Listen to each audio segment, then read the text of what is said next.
guys, welcome back to my channel. It's Jess Rips, and today we're going to talk about my new build. I know I've been keeping it a secret, and right now the raffle for Harley Glide is live. It's about a third full. I'm actually starting to get a little nervous knowing that it's coming to an end. You know, I'm going to be giving it to somebody soon. I'm actually super stoked to see who wins it. But I do think it's going to be really cool to be able to see her out in the wild still. With that being said, I figured I'd just get on and we would talk about how I started riding, and we'll work right into what I'm going to do for the new build because it has been a secret. So stay tuned and we're going to get to that, and you're not going to want to miss this because I promise you, you're going to be just as shocked.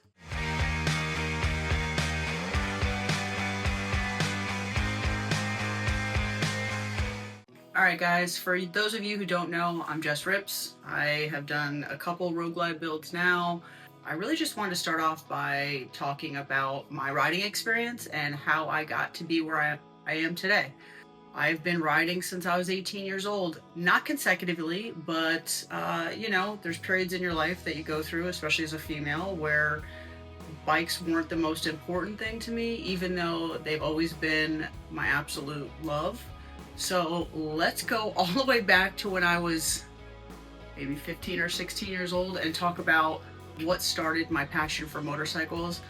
I always wish I had this awesome inspirational story, but I don't. My story was pure teenage defiance.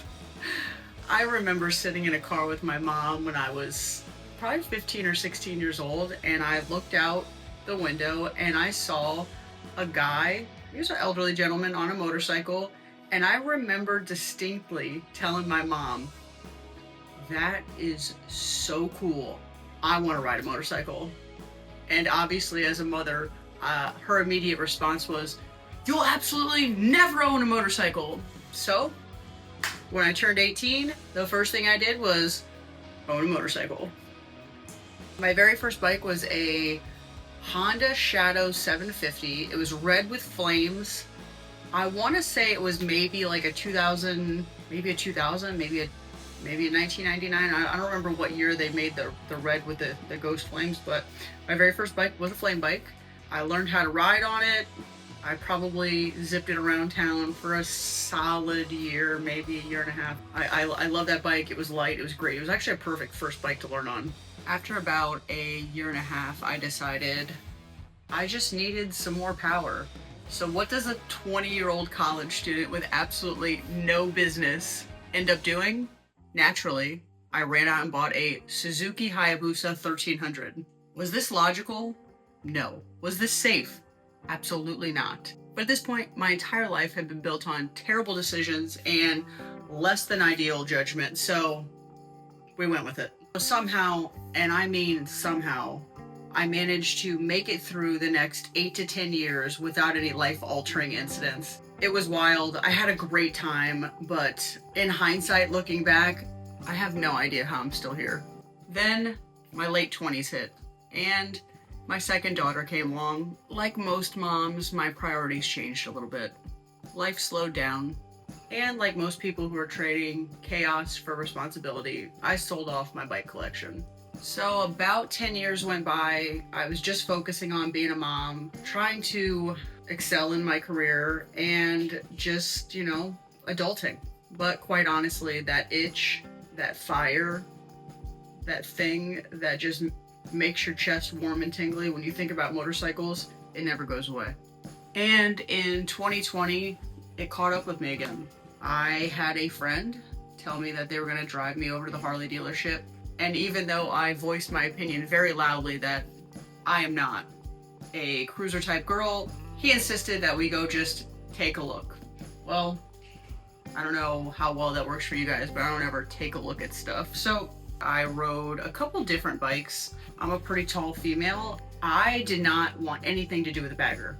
So I think I rode a Street Bob, I rode a Lowrider. They didn't have the ST at the time, but I rode the S. And that's what I ended up walking out with. The Lowrider S, it was a great bike. It had the 114 in it, it had enough power. I liked it. I bought a Lowrider S. I think within 60 days, I was ready to trade. The bike was great, but quite honestly, you know, I'd get on the highway and I was just getting beat up and it was terrible. So I couldn't do any like long trips, and realistically, I just saw myself on a Harley wanting to do long trips. So I walked back into the Harley, and there she was, a 2020 Road Glide Special. It was billiard red. It was absolutely gorgeous. And as soon as I sat on it, I knew I had to have it. So I took a huge L, traded up, got the bike. I rode that bike out of the dealership like somebody handed me keys to a second shot at life. And realistically, it was. Because from that moment forward, two wheels stopped being a hobby and became part of my life. So like any new Harley owner, I did some modifications. To be honest, I really didn't have a direction I was trying to go with the bike. It was just pick stuff that I liked. There's lots of different niches in the Harley Davidson community. You have your big wheels, you have your performance stuff, and I didn't really know what I was because I was really still finding myself. What was I as a rider? I think a huge part of what you want to do modification wise to your bike. So I had some stuff on it that I look back now and but I guess everybody's gonna do that at some point, right? So I had the bike probably about 6 to 8 months before I decided that I was gonna stunt in the streets. I'm sure most of you saw the video, Do the Indian Larry.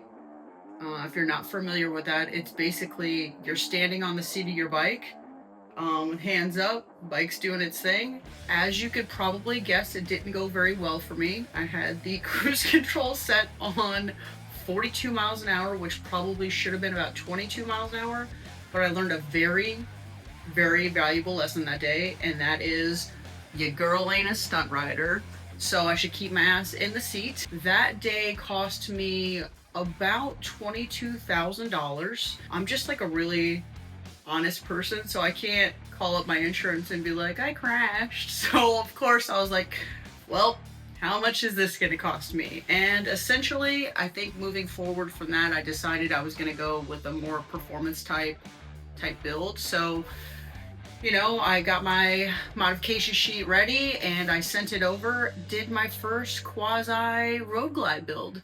I missed that bike a lot. It was great. It had a 131. You know, I got it painted, did the wheels and all that good stuff. Beautiful, I loved it. I traveled a lot. I did my first solo ride to Sturgis from South Florida on it. After that, I decided that, you know what, this is kind of my thing. I'm gonna start from scratch and I'm gonna do a brand new road glide build. Like, it's a 2023, but I bought it in like October of 2023 and started the build in November. And that is my current pink and green Gnarly Glide. She is a all carbon fiber. I did a 135 crate motor, custom paint. I mean, pretty much every bolt that could have been swapped out on that bike was. It was absolutely gorgeous. Actually took an insane amount of time off of work. And I essentially ended up putting like 28,000 miles on it in the first year. The bike was great. I never had one issue with it. 2 weeks ago, I decided that it's time for a new build. I am financially irresponsible. I just have to throw that out there. I'm definitely not rich. I just have no self-control. So with that being said, it's been 20 months now and it's time to start a new build. I wanted to get something together before Bike Week 2025. Now's the time. So we threw Gnarly Glide up in a raffle. I think it's been like a week now. There's 150 tickets sold, so it's about a third of the way sold out. So I'm hoping to get that thing in somebody's garage by Christmas. That would be awesome because I need the garage space for my new one. So with that being said, the time has come to decide what my new bike's gonna be. I was left with a lot of questions. I had the chance to do a lot of research. Am I gonna go with the 2025 Road Glide? It's a great bike, looks fantastic, it performs. Or am I gonna go with a 2025 Indian Challenger? I know, an Indian Challenger. It's a little bit shocking. I have to be honest, my very first impression of Indian was not good. I think for me, it was the midsection where they do like the side cover area on a Harley was just plastic, and the rear end looked very bubbly and kind of futuristic and cheap, I guess is the best way to say it. So I was never interested in even test riding one because I didn't like the look of it. Smoky Mountain Rally this year, I met up with Justin and Cam. Justin insisted that I took his Challenger out for a test ride. I personally feel so weird about riding other people's bikes. I don't like it. I just get this like weird I'm gonna crash thing going on. I don't know about you guys, but I wasn't super stoked at first, but my bike was down and I figured it was the perfect opportunity to jump on and just check out what all this hype was. I took his bike. His bike is probably in the top 1% of Indian Challengers in the country. It's all carbon fiber. There's been engine work done. It's got every mod. The bike is badass. I am very grateful that I had the opportunity to ride something that was as comparable as my current build, so that I could really judge the difference between the two bikes. I took it out and I'm gonna be honest, I fell in love. Again, there's certain features aesthetically that I wasn't stoked about, but it was so light. From the second I got on the bike and went to heave-ho it over, and I know most of you probably don't have a lift on your bike, but I have a 2-inch lift on my Harley, so it leans quite a bit when I park it. So especially with luggage and whatnot on it, when I go to get on and have to like stand it up, they're heavy bikes. And even though my current bike is all carbon fiber, when it's loaded down like that, it's heavy. So I go to get on the Challenger and immediately that was the first thing that I noticed is how light it was. I mean, I got on and went to heave ho and almost went over the other way because I was shocked at the weight difference. So we went out for a test ride and the bike was just extremely responsive, lightweight. It was almost like having a sport bike, but with the convenience of a cruiser, sitting upright, being able to ride at long distances. And that ride really changed my perspective about Indian motorcycles. So with that being said, your girl is headed up to Nashville, actually like in an hour. And I'm gonna go see Cam at Music City Indian, and we're going to test ride a couple bikes and see which one I like best. Stay tuned, you guys are not gonna wanna miss it. I'm gonna be able to give you some honest, real reviews. So if you've ever just had a little bit of curiosity on Indians, even though you're hardcore Harley people, because I always have been too, stay tuned and I'm gonna give you the real deal. So it's time to pack up and I gotta get on the road. So let's go, guys. This build is completely different, and I called in the best in the business. This is only part 1, so make sure you like and subscribe so you don't miss the entire 3-part series. Because I'm telling you, it's about to get wild.